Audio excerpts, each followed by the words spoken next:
this World Cup gets better and better by the day. This knockout stage is turning out to be fantastic. The group stage was decent. We saw some good games. We saw some surprises. But in this round of 32 this week, the games have just come alive. The fixtures have been outstanding. There's been comebacks. There's been shocks. There's been extra time penalties. There's been high scoring games. There's been great games. It's been everything you want a World Cup to be and more. The fans have been brilliant.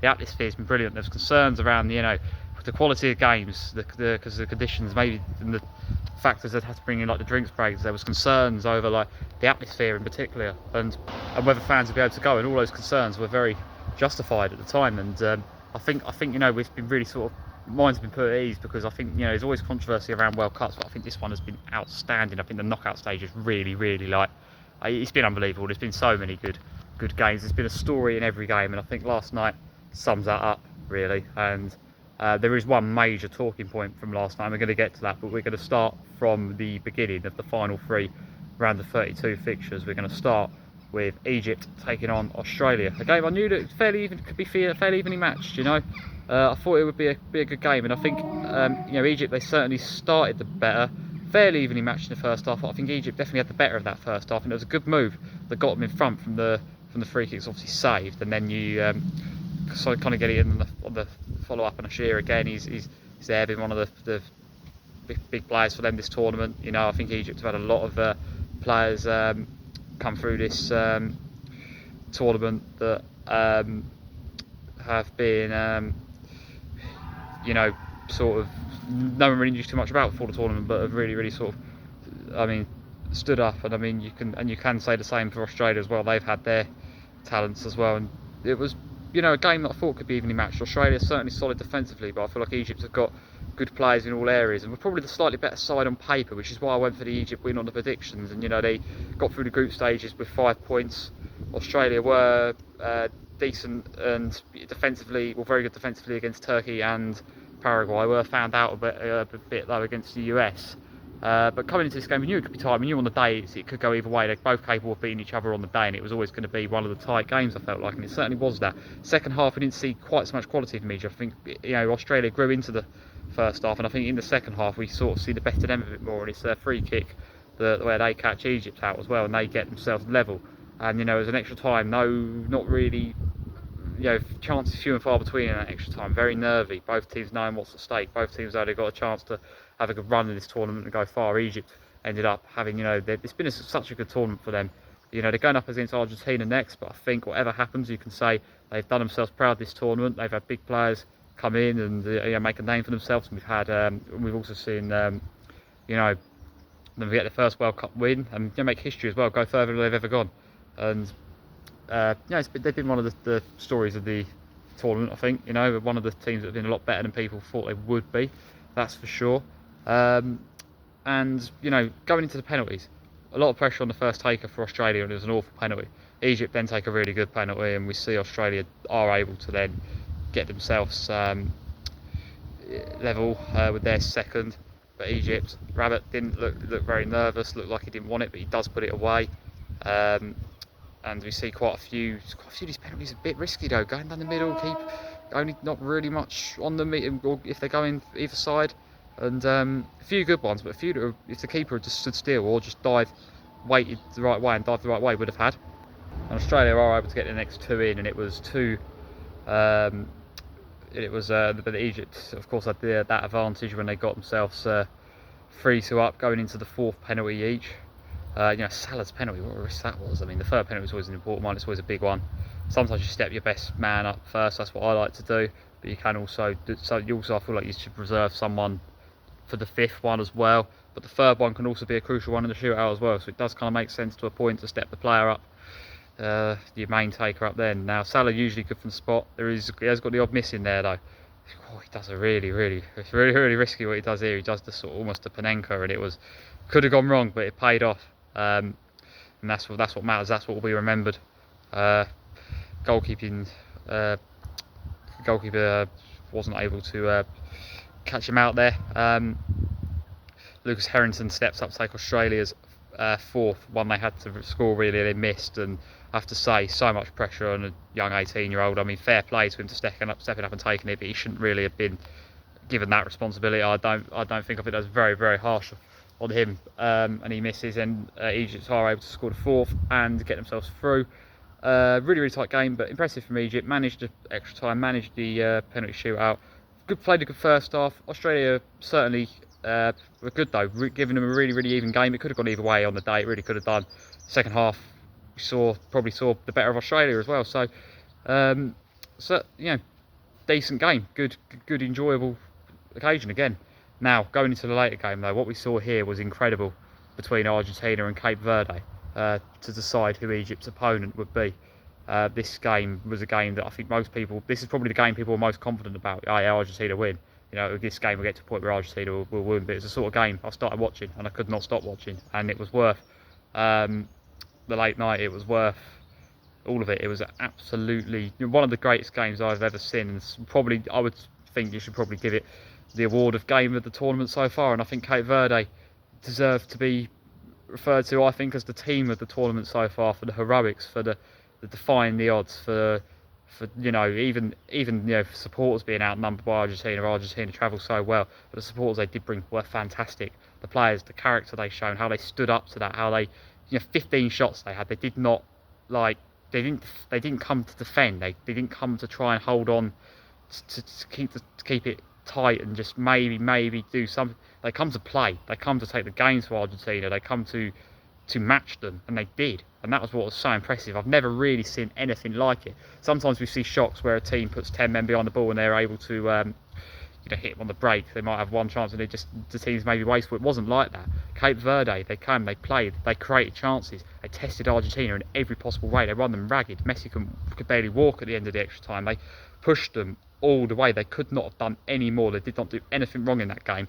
And the thing that was a shame, they could have won. Imagine they won. Imagine the quarter-final of Egypt. Imagine round 16 of Egypt. Imagine how it would have opened up that side of the draw. Imagine just the story, the scenes, if they had won. But I think, regardless of the result, they go out of the tournament heroes. They go out of the tournament one of the all-time, one of the greatest underdog performances of all time. A team that was given no chance of winning this fixture. Everyone said this would be straightforward for Argentina, but I always had it in the back of my mind.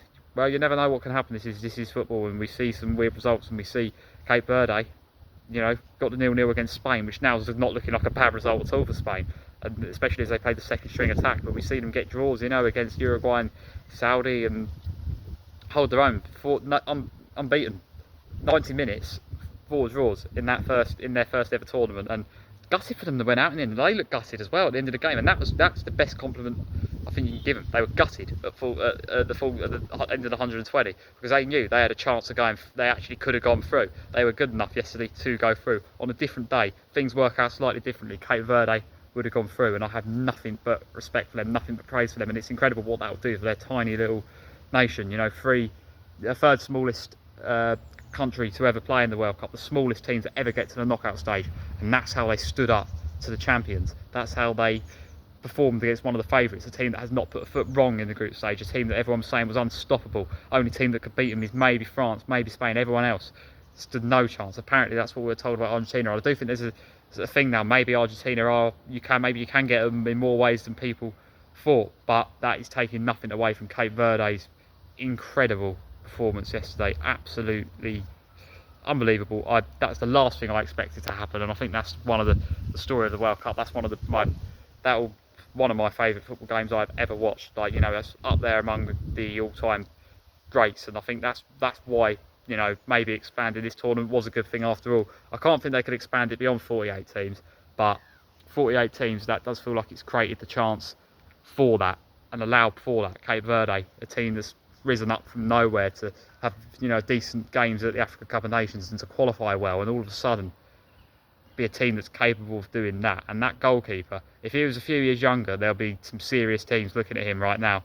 And that was one of the best performances I think we will see this tournament. And there's other players in that team that really stood out as well. Defensively, they fought so hard. They were prepared to die for their nation on that pitch, and they've given everything in every area. Every single player on that pitch, or every single player in that squad that features yesterday, the manager, all of them, so proud of that performance. And Argentina, they find a way, and that's what matters in tournament football, as I keep saying. But wow, Cape Verde, so close. They so close to getting that to penalties, and I would have loved to have seen a penalty shootout. That goalkeeper versus Martinez, both of them would have really enjoyed that, I think, and both of them, penalties. That Argentina, I know they're good on penalties, but that could have been where they're caught out. They really could have been, the way that game was going, and it really looked like it was going to happen for a while. And there was moments in that game where I thought, Cape Verde, they're actually going to do this, and I really hope. I think we will, and I really hope we do see them back at this in the World Cup in 4 years' time, because, and going into that, teams like them, and DR Congo was a surprise enough. They've been impressive enough, but Cape Verde, I mean, these teams, I mean, look out for this lot as well, in the next African Cup of Nations, because, well, they're looking like they could really be something special, that team. I mean, the game starts, when Argentina, take the lead, Messi, another moment of brilliance. Of course, he's right up there, 7 goals, 14 in the last 2 World Cups. He's going to probably break some sort of record. He's, his brilliance, even his brilliance was on display in this game as well. And even that's not the story this time. Not really. I know Argentina went through, but I think Cape Verde has to be the story, really, from that game last night. And when Argentina take the lead early, you think, oh, here we go, they need to keep the score down early. But no, they stand up to them, they keep going, they push for the equaliser, and they get it in that second half.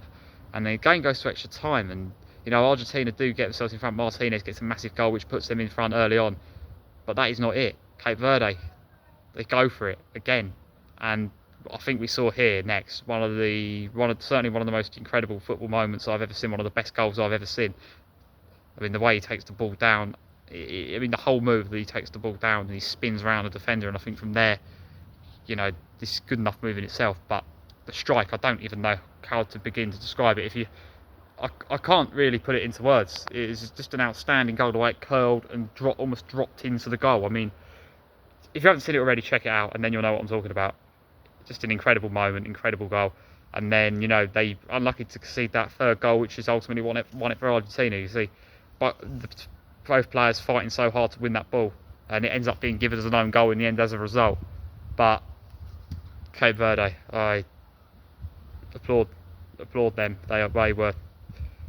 That was incredible. From whatever happens in this World Cup now, I think that that game's going to take some rivaling. I think we're going to see some incredible games going forward, looking at the round of 16 matchups. But that was unbelievable. It was one of the best football matches I've ever seen in my life, and that's what it's all about. That's what this is all about. That's why That's why millions and millions and millions, watch football every year and week in, week out, for moments like that, for games like that.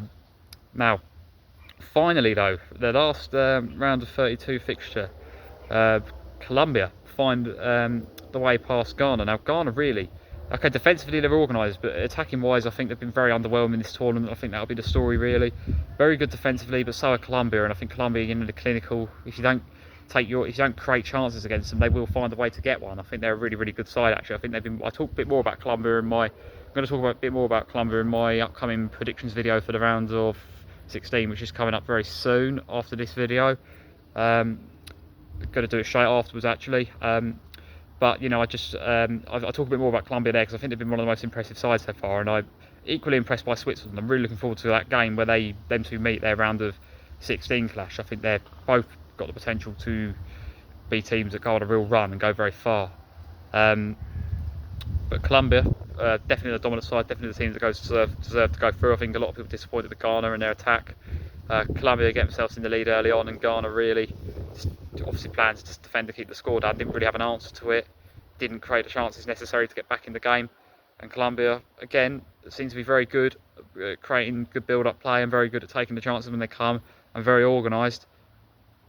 Found a way to get the goal early on, and from there was able to see the game out. So again, Colombia, another clean sheet, another very solid performance where they were not short of creating chances as well. So fair play to them on their tournament so far, topping the group as well, which is a tough group. They've been fantastic, and look forward to seeing what's to come for them in the rest of the tournament. And but what an incredible night. Round of 16 predictions are coming up soon, and because that starts today, there is no break at all. World Cup's been fantastic so far, particularly in the knockout stage, and long may it continue.